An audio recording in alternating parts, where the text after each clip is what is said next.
Tapos na po lahat ng labas na bakod. Ngayon, no stress na sa mga workers natin. Payapa na ati isipan. Okay. So, ano yung mga buklat mo? Yan. Uy!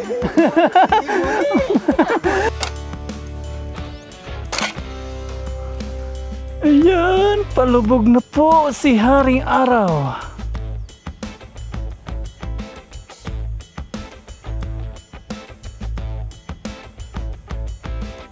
Magandang hapon po mga paps. Punta na po tayo ng Kubo.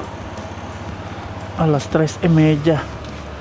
Daan muna tayo sa hardware sa may Narbasa.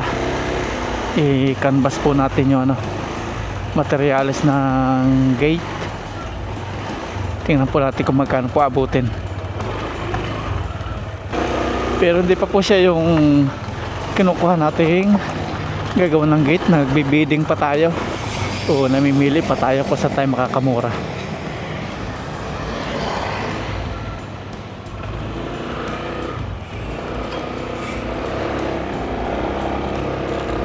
Narbasa.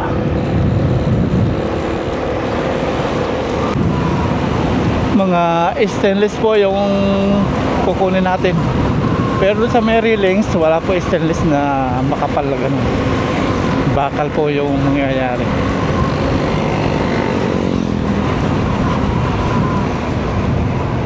Dito na tayo sa kayong pala, kukunin natin.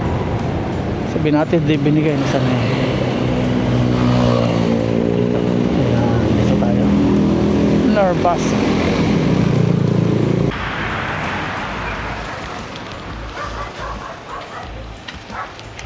Tapo. Good afternoon, madam.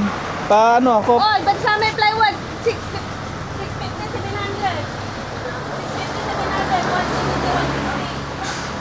Pakumpit ako kung magkano abutin para maano sa budget. Yung pala ko, madam, hindi mo na ipadala. Ay, oo. Nalimutan na. Nadala. Mamaya na lang. Ay. Tingnan natin. May daan po dito? Ah, dito. Tingnan natin. Mingming. Cute ng mingming. Okay na po mga paps, napa-compute na po natin. Ang total niya is 13,520. Yan total ng ating mga na-canvas. Ito po yung gagamitin sa ating gate. Okay, punta na po tayo sa Kubo. Alas 4. Bili po tayo ng pampalamig ng mga nagtatrabaho sa atin kasi sobrang init po ng panahon kanina. Bilang po natin sila ng ice cream. 13,500 ang inabot. Labor lang po yung kukunin natin, tayo bibili materials para masunod po natin yung mga mga gagamitin para matibay. Yung mga pinalista po natin, siya na po yung pinaka mga mahal. Halimbawa sa steel matting po, sinabi natin yung pinaka mahal nila. Yung Texas 600, yun na po pinakamahal nila. Tapos yung bakal, yung pinakamakapal. Yun po sinabi natin. Kaya mas maganda nga kapag ikaw bibili ng materials, masusunod mo ang gusto mo. Kaysa doon sa usap lang, hindi naman nasusunod. Kahit yung gusto mo ay yung pinakamahal, bibili nila, hindi yung pinakamahal. Kasi mawawalan sila ng tubo. Yung mga kontratista. Di pa sure yung nakausap po natin, maghahanap pa tayo na iba. Di pa tayo sure na siya yung gagawa. Pero pag mas mababa sa kanya, siya na. Pero kung may mas mahanap pa tayong pinakamura, sa iba na. Ganun lang yun. Bilis to ah. Bili tayo tinapay.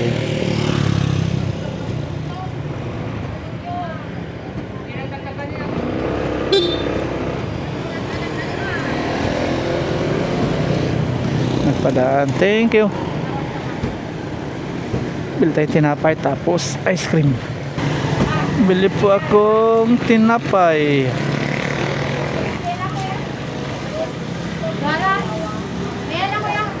Ito lang po. Parang. Siguro. Madilim lang. Alas 4. Sakto, alas 4 po. Alas 4 pa lang. Ito lang. Sakto, alas 4 po. Ay, thank you. Sige. Sige, sir. Ayan, bili tayo ng tinapay. Sunod natin, ice cream. O, save naman tayo. Saktong alas 4. Para bago sila umuwi, busog. Dumidilim ang kalangitan. Kanina, sobrang init. Daan tayo ng Family Mart. Bili tayo ice cream.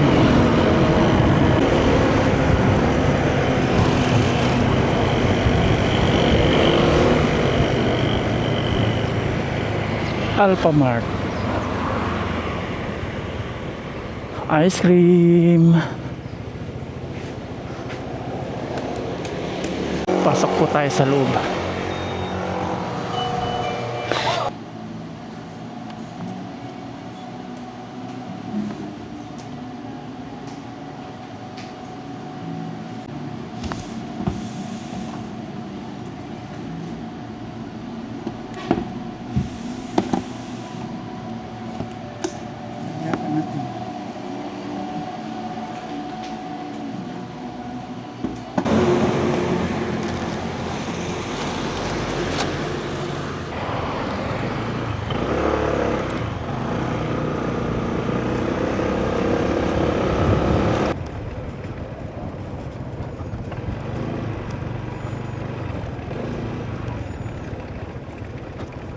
Ayun oh.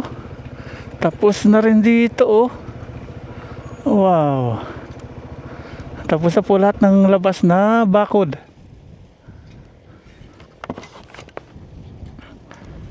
Tapos na oh. Nakakatuwa pong tingnan mga paps. Ang ganda na. Lalo kapag napalibutan na po ito ng palitada yung ano. Itong tagiliran pa sa kayong loob. Ayan. Tapos na ni Kuya Art. Wow, ganda. Ganda na. Kumulimlim na ano, Kuya Art. Saktong-sakto. Ayan, ganda ng mga paps. Lalo na kapag may palitada na rin ito. Tapos yung loob. Ang sarap na sa feeling nito. Tapos na niya. Ayan oh, tuyo na. Sa sobrang init po ng panahon, ayan, bilis na tuyo.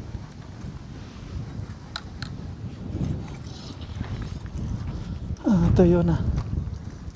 Oh, ito, nawakwak.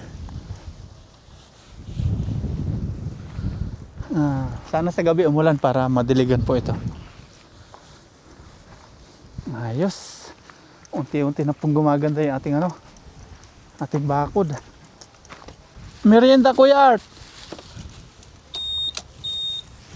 Palamig tayo.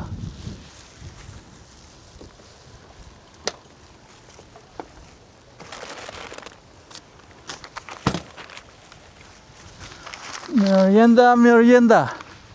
Ito po yung sinasabi kong hindi pa niya nagagawa kasi mahirap po ito. Ang daming ano to, retaso. Hindi po pantay. Ito yung kahulihang gawa pero siya yung pinakapangit na nangyari. Para naging triangle po siya. Dito, ayun, nandun na si Kuya Junior. Silipin natin.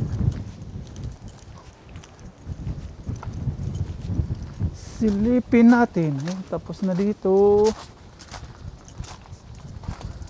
Dito, okay na. Okay na po dito.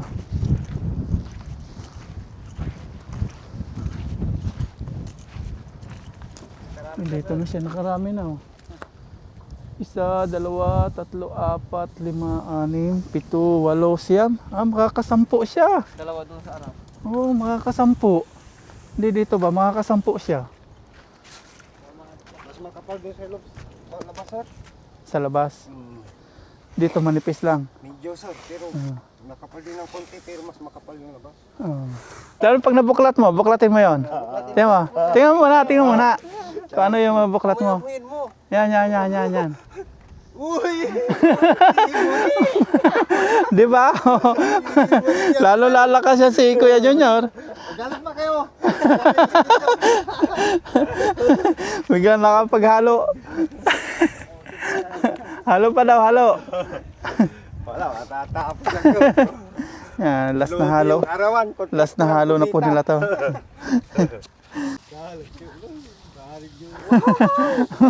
Ikaw, parang Jonas. Tingnan mo, parang Jonas. Nih, tingnan mo. Nahiya si parang Jonas. Kakabasok kutsara. Ilan ba? 4. Tig-isa kayo, baso kutsara. 4. Ayan, okay na. Nakatapos na si Kuya Junior na pang 11 po niya yan. Kasama yung dalawa dun. Yan, umpisahan mo na parang Jonas. Kutsara nga lang, wala. Tama lang yung pinalo ko doon. Dalawang suko, pinalo ko kami. Oh. Ayan, ice cream, palamig tayo. Sunugin na lang yan.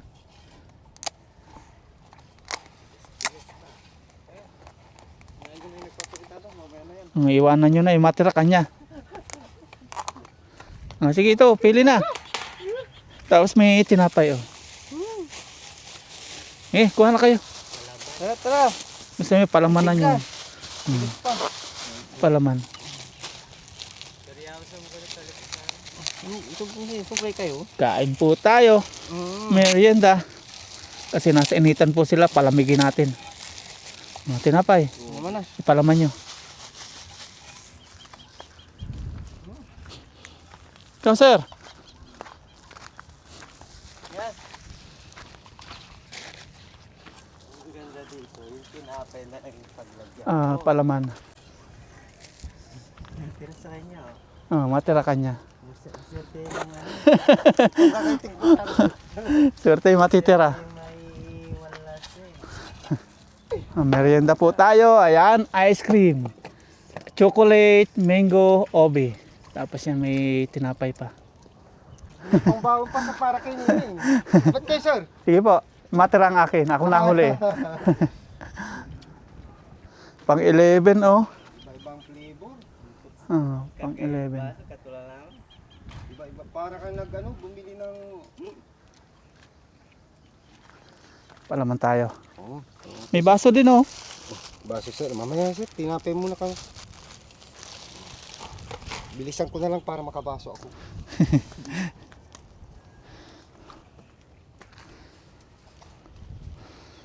Ice cream po, ice cream. Malaki palang tubo ng mga vendor ng ice cream ano. Ganito, 25, 30. Magkano yan, sir?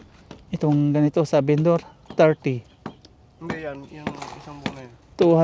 208. Mga tuwing ko, gumagawa nito. Ice cream po. Pero yung tubig niya maalat ano. Yung yung lumalabas. Yung pangpalamig nila. Pastikas. Hindi na. Ang bilis lumamig. Ay, ang mambot. Hangin kasi. Siya nag-tide ako nag-finish. Kaya pala. Kaya pwede na... Si parang Jonas naman nagde-deliver. Dali lang mag-bistay, kaya pinatulong ko na si Ulan para mabili. Para, sabi ko, hintay natin si Seth. Marami pa. May tinapay pa oh. Pangkape na naman Kuya Junior yan.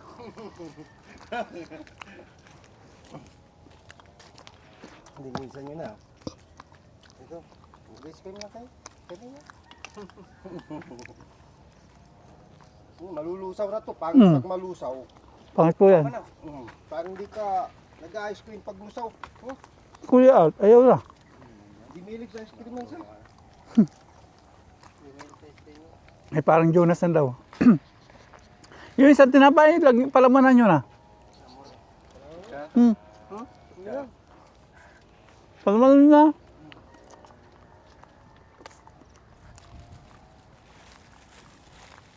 Pagkatapos kumain ng ice cream, ayan, back to Palitadan ulit.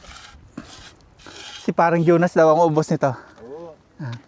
May natira pa dito eh. Si parang Jonas ang ubos nito. Ang dami pa oh. Ay, sus Maria, kusip mo. Oh.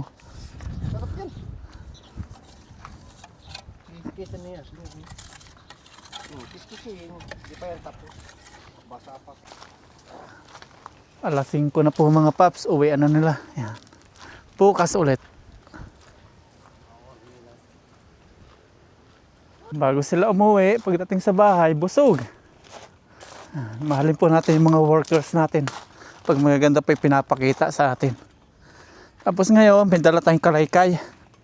Kalaykayin po natin itong mga bato-bato. Kasi pag tumaas na ito, mahirap na po. Para habang kukunti pa, ano natin dito, napapantay. Mahirap ito pag naipon. Habang mababa pa. Atin ang kunin.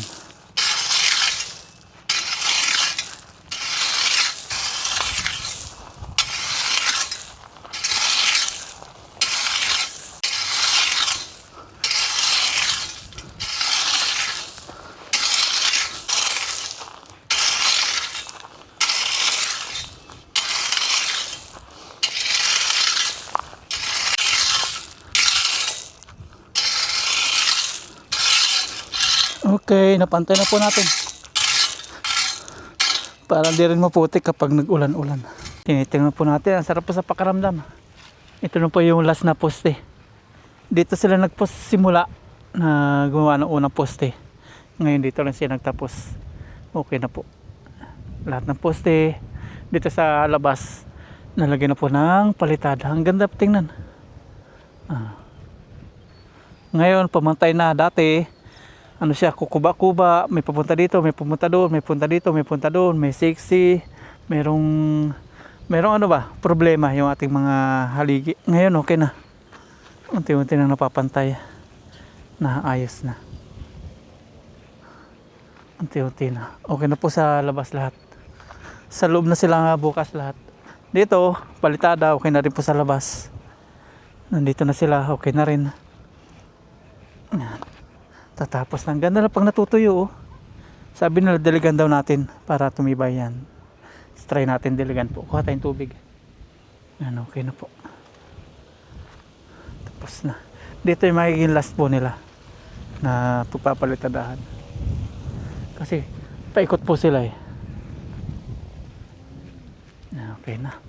Salamat Lord sa mga biyaya. Thank you. Naayos na yung mga naging problema dito. Ngayon, no stress na sa mga workers natin. Payapa na ating isipan. Okay na. Bukas, sahod nila, kukuha na naman ng pera sa atin. Mahangin na naman. Punta po tayo dito para hukayin po yung gilid. Hanggang doon sa may eskwela tayo.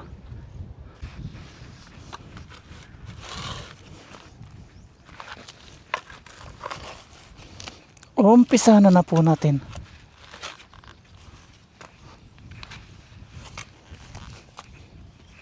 Para mabilis, tapos para may laliman kapag tinabunan natin. Kasi pag wala pong hukay at pinalatadahan, nakaibabaw, nakalutang.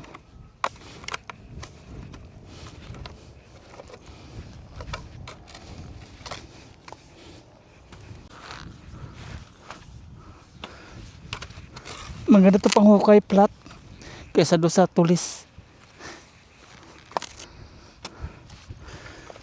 Sa pagkanbas po natin ng materialis, parang mas mura ngayon labor lang.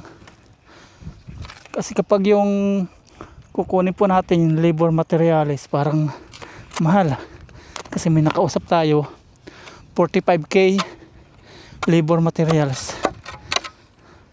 Tapos may nakausap tayong labor lang, sa atin yung labor ano lang siya 45. O di ba? Eh kung susumahin natin labor ay yung materials, papatak lang 14 ganyan. Tapos yung ano po, yung labor 20, 21, no, medyo mura. Masusunod pa yung materialis na gusto mo, medyo mga makakapal po yung sinabi natin, yung pinakamahal na. Kung kukunin po natin yung labor materials, bibigay sa atin substandard. Mura yung bibilin, hindi masusunod yung gusto mo. Dapat pala ganun ginawa natin dati, nagtiwala tayo eh. Ngayon alam na. Pawisan na naman, nandito na po tayo. Pang-5, yung 4, 1, 2, 3, 4, 5, pang-6 na pala. 5 na po yung nagagawa natin. Tapusin natin hanggang dun para dire-diretso na sila. Kagaya nito, nakarami sila kasi di na sila nagbubungkal-bungkal. Naka 11 sila, 11 pat lang. Kung magkukay pa okay pang ganito, abala. Kaya tayo na lang.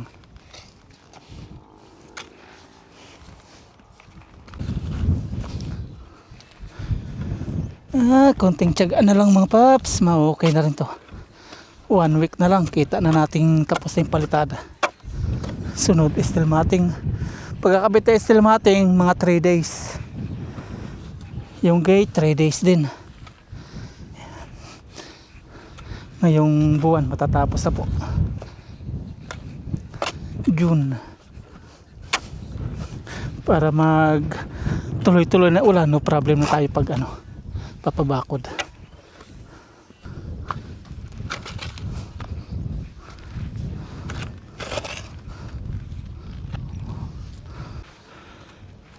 Ayan, dito na tayo sa may eskwela.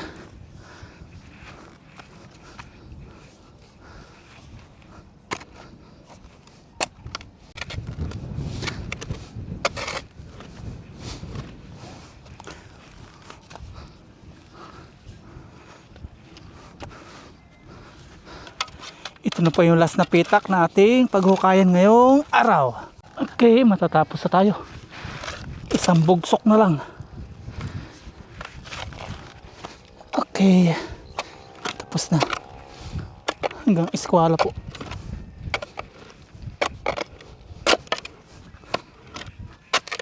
Natapos na po. Tapos ang ganda po ng view natin. Ayan, okay, 9 na pitak. Ay, ang pagod din. Mamaya magdidilig naman tayo ng mga pader na natapos na. Babasain daw para mas matibay. Subukan natin. Ang ganda na oh.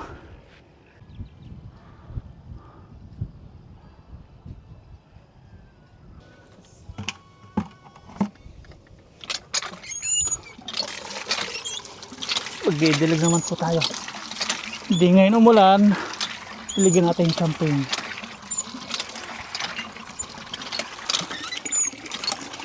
Hindi na tayo nawawala po ng tubig dito. Swerte! Lagi na nagagamit. Ang linaw na pati oh. Kumanda na yung kulay niya.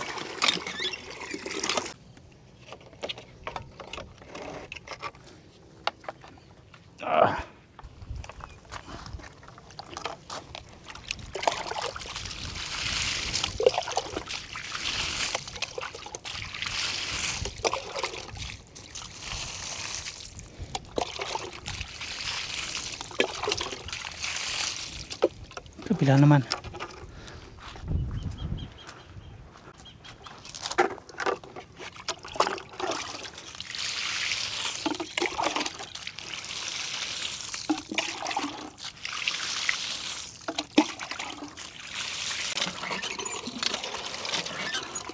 Para naman po ito sa mga pader.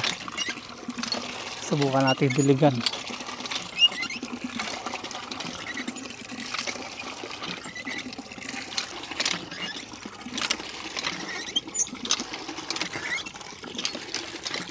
Alas 6 na. Araw pa rin, oh. Yan, tara po. Dali naman natin ito na sa may pader na napalitadahan na. Ganda ng araw.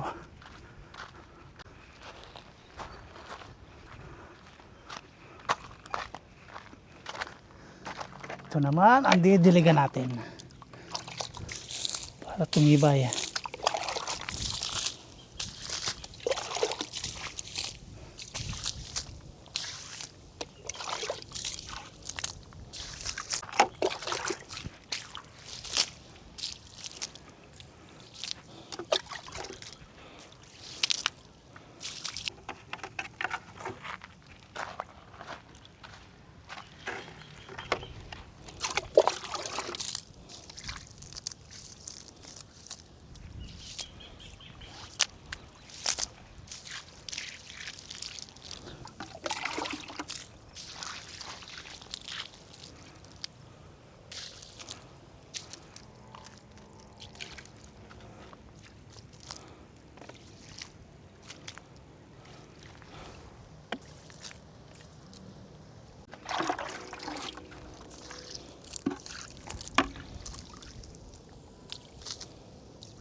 Tumutunog po yung ano, yung poste kapag binabasa.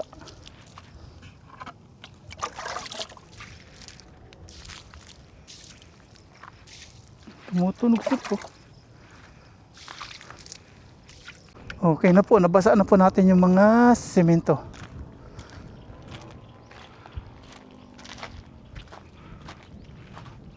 Palubog na si Haring Araw. Mga 6:30 lubog niya. Tapos since napalitadahan na po nito, ibabalik naman natin yung mga lupa dyan. Atin na pong tabunan ngayon. Pero yun, di pa tapos yung haligi.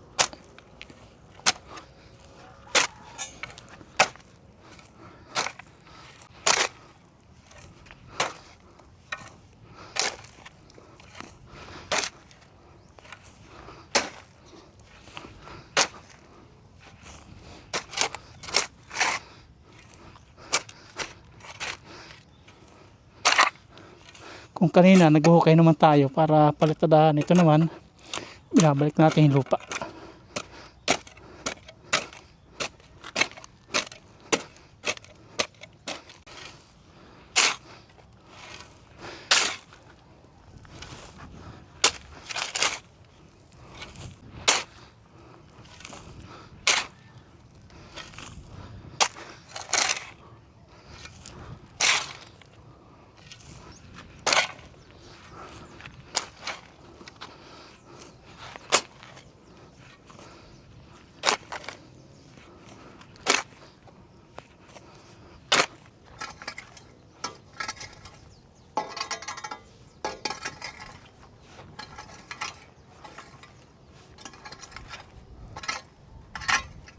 Ayan na si Haring Araw. Palubog na. Pagbastan po natin paglubog niya. Antay natin. Ayan o. Palubog na siya. Habang nagpapahinga tayo. Malapit na. Palitada. 1 week na lang. Okay na. Sunod natin steel matting. Sunod gate. Habang nag-steel matting, nag-gate para sa generator. Ibig sabihin, yung mag-steel matting sa atin, yung magkakabit ng steel matting, swerte.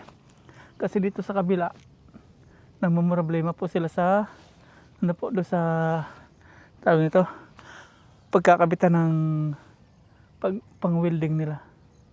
Ibig sabihin sa kanila po yung pang kuryente. Sa atin pang diesel, pang generator na.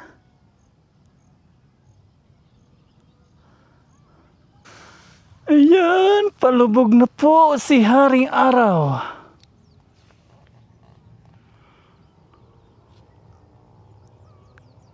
Okay na po mga paps. Nasaksihan na po natin yung paglubog ng araw. Ang ganda pala talaga dito kapag ano, ganito. Soon. Kapag may harang na po dito. Drive na po tayo. Ganda ng likuran natin ng background. Araw. Araw na lumubog na.